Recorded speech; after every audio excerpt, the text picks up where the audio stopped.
Oh, it's very, very lovely to be here this morning. There we go. All right. Yeah, it's a pleasure to be here. It's been great meeting you. The first time we were here, it was great to meet some of you, and this morning it's great to meet more of you. And if you are even the slightest bit introverted, you know that sometimes it can be daunting to meet someone. How many of you have ever had, you need to meet someone? Maybe it was when you were younger and you're past that, and you're like, no, I love meeting new people. But there's been times where you felt like, oh, I'm a little worried about meeting someone, right? Sometimes you can have those feelings. And sometimes, how many of you have ever heard the saying, it's not good to meet your idol? You heard that? So sometimes meeting someone that you look up to can be a bit of a letdown. There might be someone, a sports figure, an actor, or maybe just this famous person that you regard them to a higher degree, and they say, you know what, sometimes it's best not to meet them because it could be a bit of a letdown. And I actually had the opportunity to meet someone a few years ago. Actually, it was more than a few. In 2012, I grew up, and we'd go to school, me and my siblings. I've got 3 siblings, and we'd come home. And when I was younger, the show that was on was Arthur. But as we got older, my older brother and sister kind of grew out of Arthur, and the show that we would watch was Star Trek. Star Trek would be on. And I enjoy Star Trek. I've never really considered myself to be a Trekkie, but I enjoy Star Trek. And so in 2012, they had the first Ottawa Comic Con, and my buddy and I are like, let's go check it out. Let's go. And so one of the people they had there was John Delancey. And if you know Star Trek, you would know him as Q, this kind of godlike being in the show. And he was kind of this interesting character. And so I was kind of like, oh, this is cool. I get to meet this person that I've seen on TV. And that experience was kind of left me a little like, oh, I'm not quite like on the show. I don't know what it was. Just meeting him, he just didn't seem like that interested to be there. And I was like, oh, nice to meet you. I walked over. They had the booths with different people you could meet, and I shook his hand and stuff. And it was just kind of like, hey, nice to meet you and stuff. And it was just, afterwards, it's like, oh, okay. And to his credit, I don't know what was going on in his life. Maybe he had a down day. Maybe something had happened. I don't know. But in that moment, it was just kind of like, oh, okay. That's my encounter with him. And there's one meeting that I continuously think about of what it would be like. And maybe someone comes to your mind, someone you have met or someone you would like to meet. And one I keep coming back to is Jesus. It's like, what would it have been like to meet Jesus? What would it have been like to be one of the disciples? To hear him speak, to see his reactions, his facial expressions. There's so much that I don't actually see in what they write about Jesus, right? Because they don't write down, well, he smiled at this point, he frowned at this point, he lit up, right? And there's certain things, it's like, I wonder what that would have been like. And there's one thing I can guarantee, is that meeting Jesus in person would not be a letdown. You would not walk away and be like, Oh, that was it? But I really wonder, like, what would it have been like to be one of his disciples? And there's one thing that Jesus says, hey, if you meet me and you follow me, there's going to be an identifier for who you are. Jesus said that those who follow him would have something that would mark them as his disciples. And so this morning I want to read from John chapter 13. And in this, we actually get that inside scoop. We get the inside scoop of what it was like to be in this kind of private meeting. This wasn't Jesus preaching out to a bunch of people. This wasn't an open doors thing. Jesus was sitting down for what we now many refer to as the Last Supper. And it was just him and his closest followers. And thankfully we have that recorded for us. And so in John chapter 13, we read in verses 33 to 38, "My children, I will be with you only a little longer. You will look for me, and just as I told the Jews, so I tell you now, where I am going you cannot come. A new commandment I give you, love one another. Love one another as I have loved you. So you must love one another.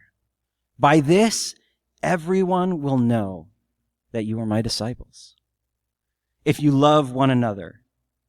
And Simon Peter asked him, whoa, look, I kind of see Peter just kind of saying, well, hold up, time out. Saying, "Lord, where are you going?" And Jesus replied, "Where I am going, you cannot follow now, but you will follow later." And Peter asked, "Lord, why can't I follow you now? I will lay down my life for you." And then Jesus answered, "Will you really lay down your life for me? Very truly, I tell you, before the rooster crows, you will disown me 3 times. Now, we just celebrated Easter recently, and so I'm kind of taking you back right before the Easter story. And Jesus is giving his disciples these final instructions. And he says, if you want people to know that you follow me, you got to love each other. You got to love each other. And it's funny because Peter it almost looks like he ignores that. And he's so focused on, wait, Jesus is leaving? And I wonder, now, this is complete speculation, but I wonder if Peter was like, Jesus, I don't know about these other guys. I like you, and I want to follow you.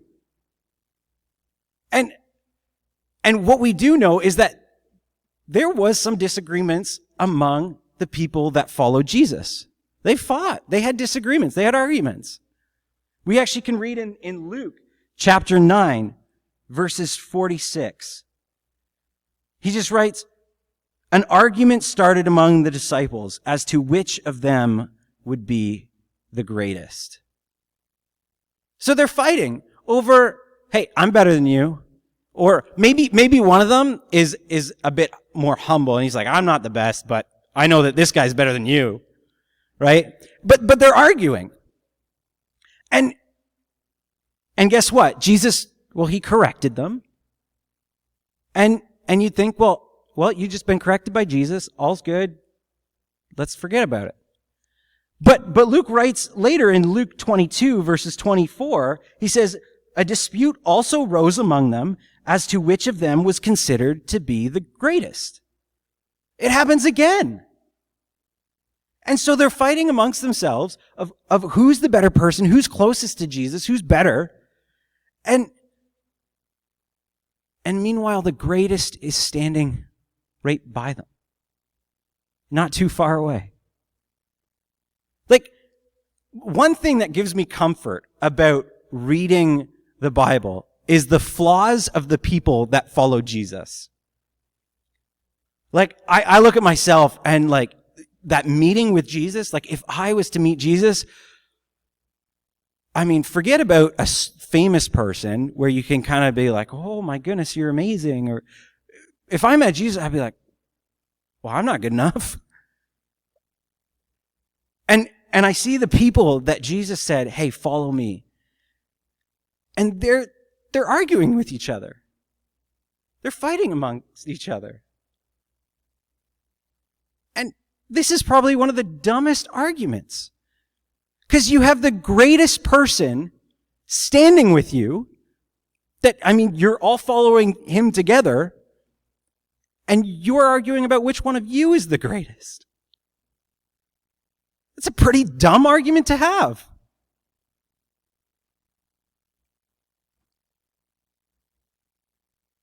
And it's just like, this is Jesus, and you're arguing. The best of the best. The King of Kings. Anybody you can think of that's pretty great in this world, well, Jesus has got them beat.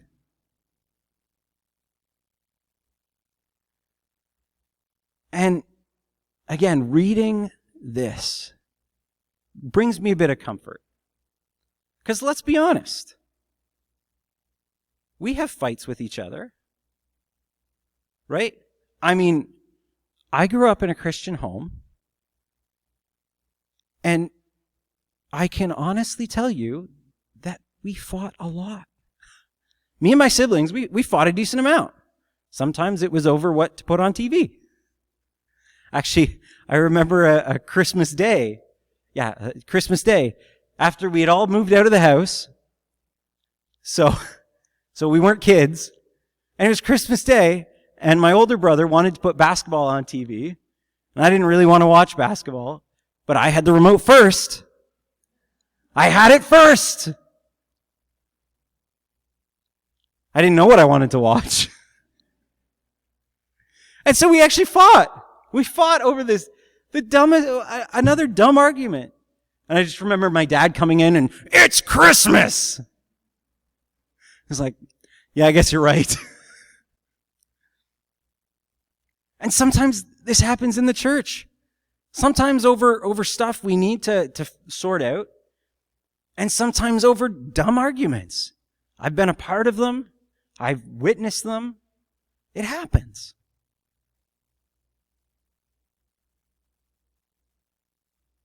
And so I wonder if maybe some of that was in the back of Peter's mind. And he says, wait, Jesus, don't leave. I'm coming with you. It may have not have been. But when Peter later, after saying, Jesus, I want to die with you. I will die for you. And then what happens? When he's asked if he's a follower of Jesus, he didn't go back and think, well, Jesus said I got to love the other disciples, and yeah, I'm a follower of Jesus. See how much I love them? No, they had dispersed. He was alone. And he said, no, I'm not a follower of him. And then after that, Jesus reminds him of that command. When Jesus raises from the dead, he says, Peter, do you love me? And he says, feed my sheep. If you love me, feed my sheep. And that's one of the basic things you can do to love someone. Sometimes food is pretty comforting. And of course, there was so much more to that than food. But it was that reminder of, if you want to be known as a follower of Jesus, if we want to be known as that, we need to love each other. We need to love each other well. And honestly, like, there's been a few things I've noticed that this is a place that loves each other, like where you love each other. And so this is not like a condemnation by any means. This is an encouragement. Keep doing that. Keep doing that. And yet, this thing that seems so easy, so simple, can sometimes be the hardest thing ever. Because sometimes there are followers of Jesus that we may not necessarily like, whether they're here or elsewhere. Sometimes that's the hardest thing I can do is, well, God says I gotta love them. And this is where I just kind of see this conversation playing out, like with Jesus and myself. And Jesus kind of brings to mind someone that it's like, this is someone that has maybe hurt me. Maybe they've disagreed with me harshly or done something to like against me. And it's like, oh, I just want to hold a grudge, or I just want to you know what? I don't like them. Don't necessarily hate them, maybe. I just don't want to deal with them. And Jesus says, no. You need to love them. But Jesus, this is what they've done to me. This is the reason. I have a list of reasons why maybe I'm exempt from that. And Jesus says, no, hold up. I wasn't finished. You're to love them as I loved you. And that's where wait. But Jesus, you died for me. Exactly. And I could go through a whole list of reasons why Jesus shouldn't have died for me. And maybe you have something on that list of yourself. You probably do. We all do.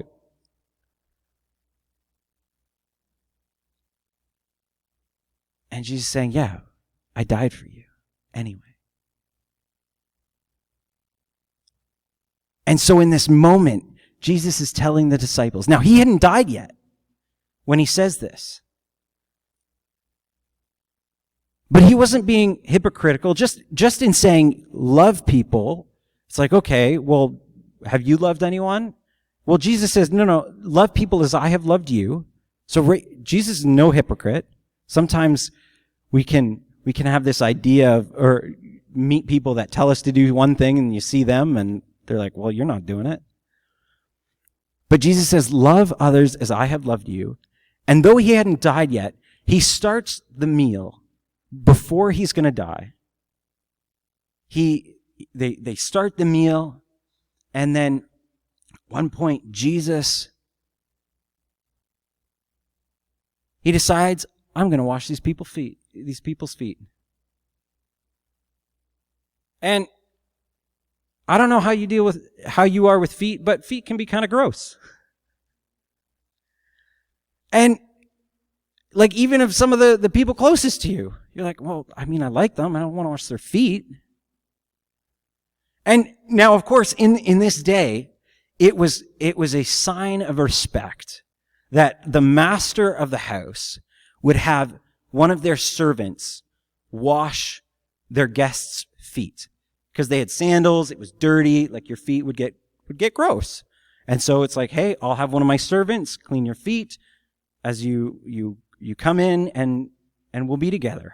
And you'll feel a bit cleaner. When my feet get sandy and dried out, it's uncomfortable. It's nice to have washed, clean feet. And Jesus, He could have easily have said, hey, Peter, I want you to watch James's feet. And it's like, okay, all right, I guess I'll do that. But Jesus doesn't ask anyone. He is not only the master of the house, but the master of the universe. And he stoops down and he washes Peter's feet, who would deny him. He washes Judas's feet, who would betray him. He washes all their feet. And it's after that he says, love others, love each other as I have loved you.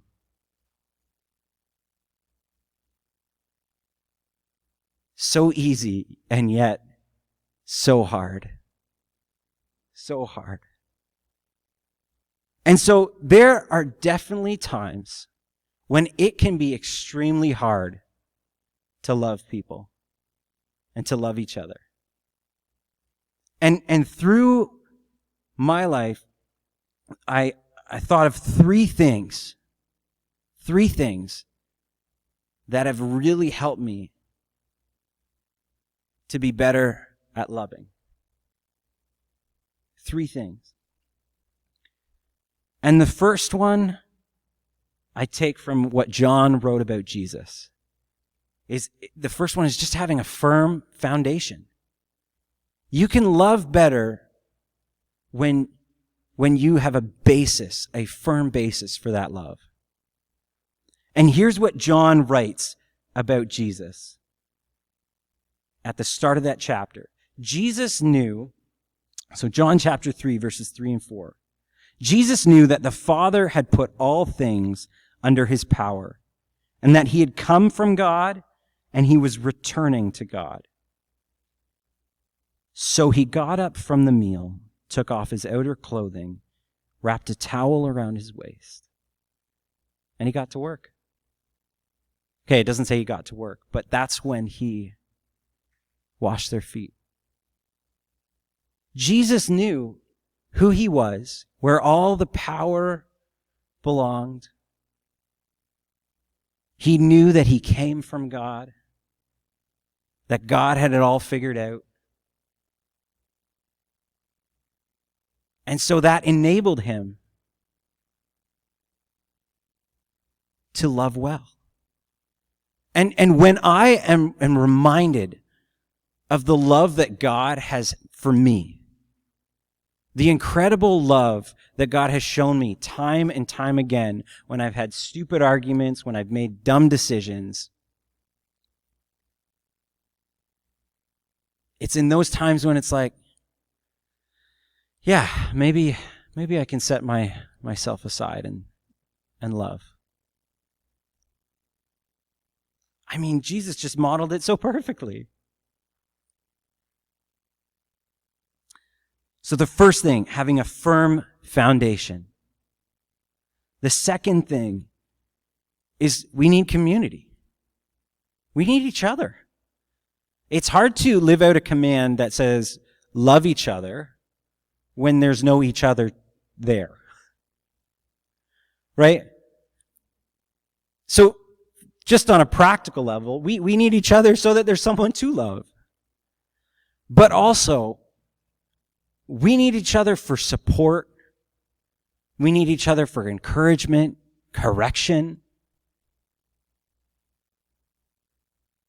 One thing I'm so appreciative about my wife is that sometimes I can be just my head's not in the right place, and I'm just telling her, like, this is what I'm feeling, this is what I'm thinking, and just having her hear that and turn to me and say, okay,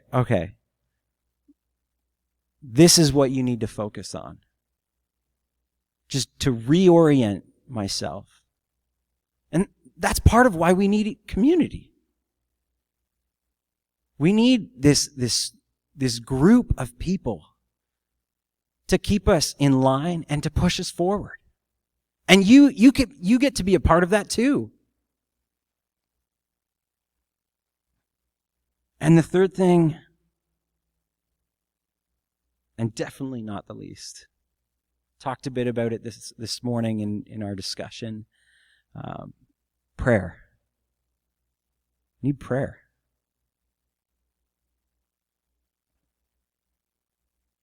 I have been so grateful for the people that have prayed for me and continue to pray for me. Because I have no doubt that their prayers have helped me love better. Just to know that someone is talking to the God of the universe on your behalf. Like, how amazing is that?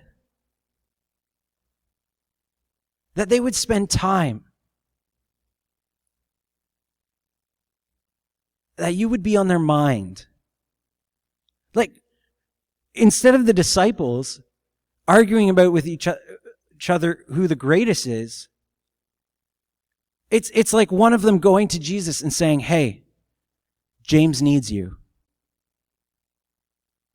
It's like Peter going to Jesus and saying, hey, Philip needs you. It's like, wait, you went to talk to Jesus on my behalf? We need prayer. But here's the cool thing. You're like, oh, I don't know if anybody's praying for me. You know what you can default back to? You know what? First of all, there are people praying for you that you probably don't even know about.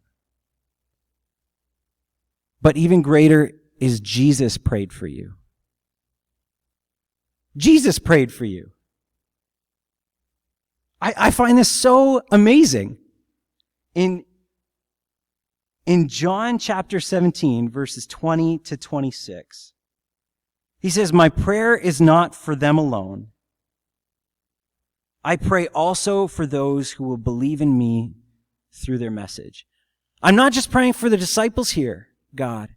I'm praying for anyone who will believe in me because of their message. That's me. And that's you, if you believe. Jesus prayed for you. And this is his prayer. That all of them may be one.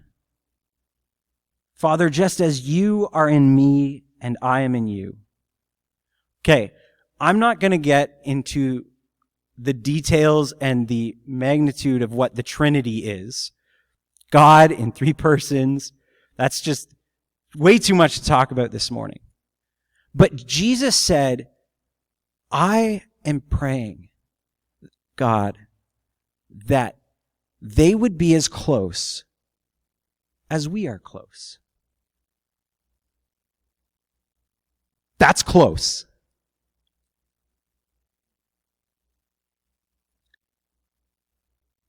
And he continues, he says, may they also be in us, so that the world may believe that you have sent me. I have given them the glory that you gave me, that they may become one as we are one. I in them and you in me, so that they may be brought to complete unity. Then the world will know that you have sent me and have loved them even as you have loved me.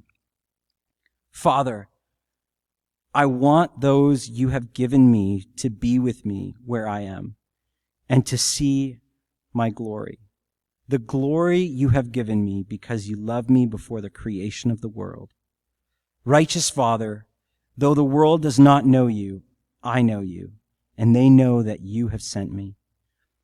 I have made you known to them and will continue to make you known in order that the love you have for me may be in them and that I myself may be in them. Jesus is saying, God, I want my followers to be as close as we are. And the reason is, then people are going to see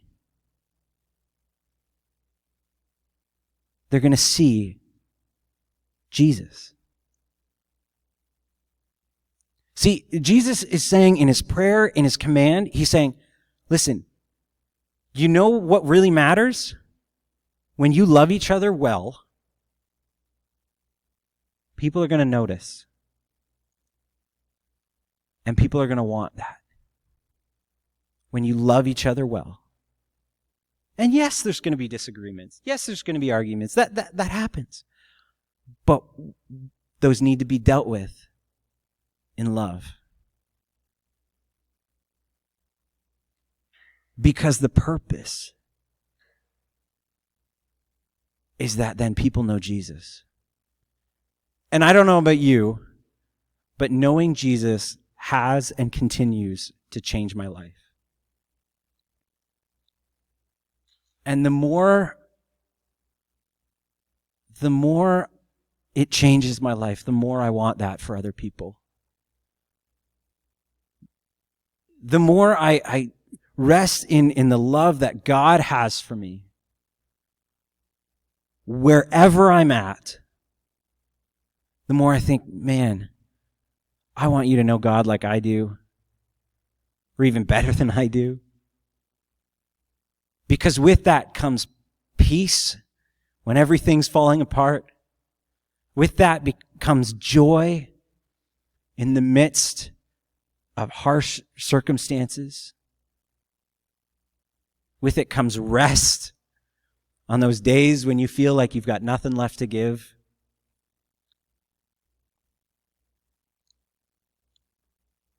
And it's amazing.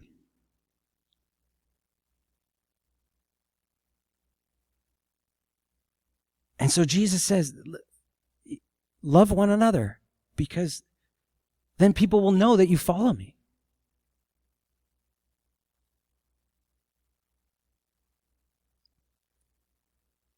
And I just find it so wonderful, so fascinating to think about how it's because of the love that people had for each other over the years that I'm here. That I can say that I have a relationship with God through Jesus. Because someone cared enough to tell someone else. And that person cared enough to tell someone else. And it just continued over the years.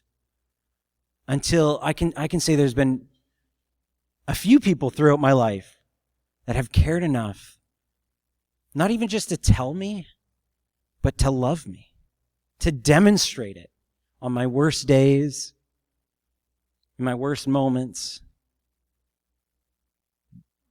They showed the love of God.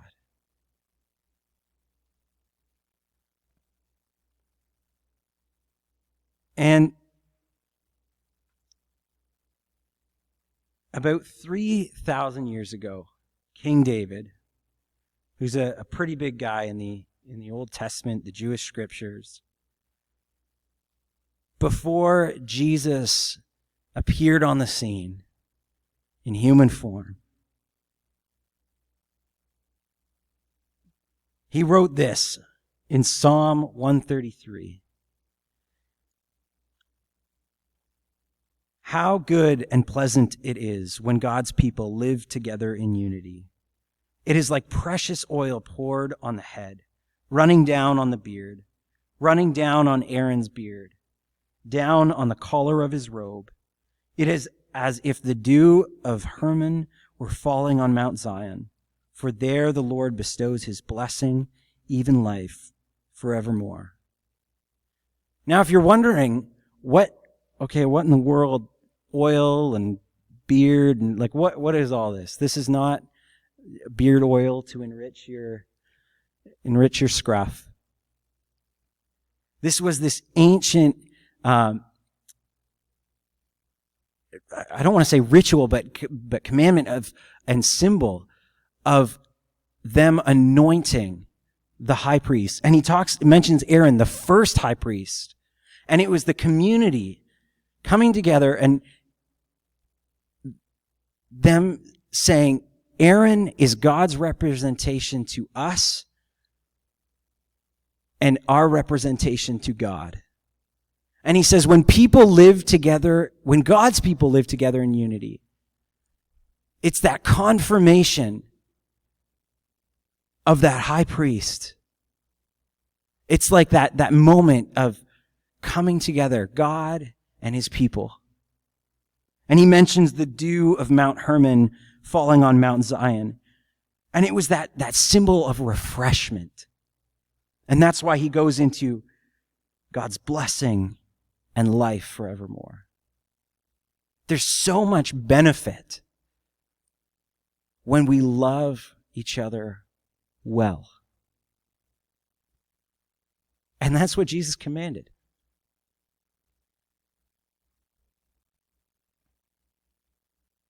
And I need to get better at it.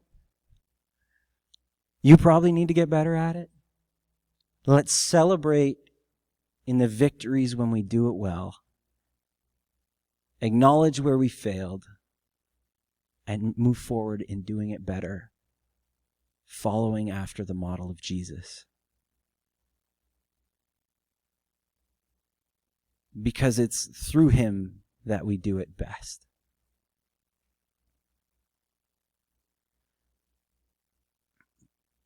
I'd love to pray with you this morning. Father, I thank you so much. So much for all that you have done for me. God, I thank you for the love that you have shown for me. And God, I thank you for the love and all that you have done for each person here. And God, I just, every time I think about your family, your church across this world, I just think of how incredible it is that we get to be a part of this. Help us to love each other well. God, I pray that you would bring people alongside us in key moments of our lives when we are struggling that would love us well and remind us of your love.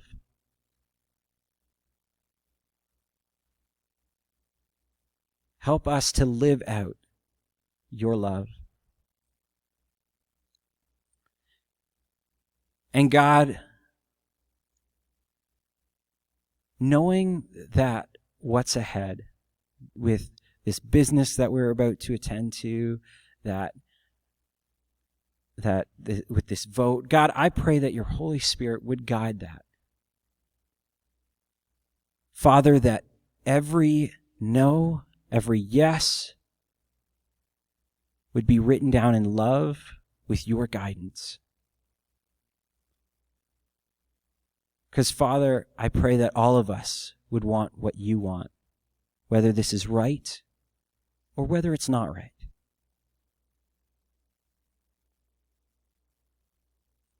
And so, Father, may this whole day just be an act of living out your love. Thank you so much for the prayer from your Son. May we be reminded of that.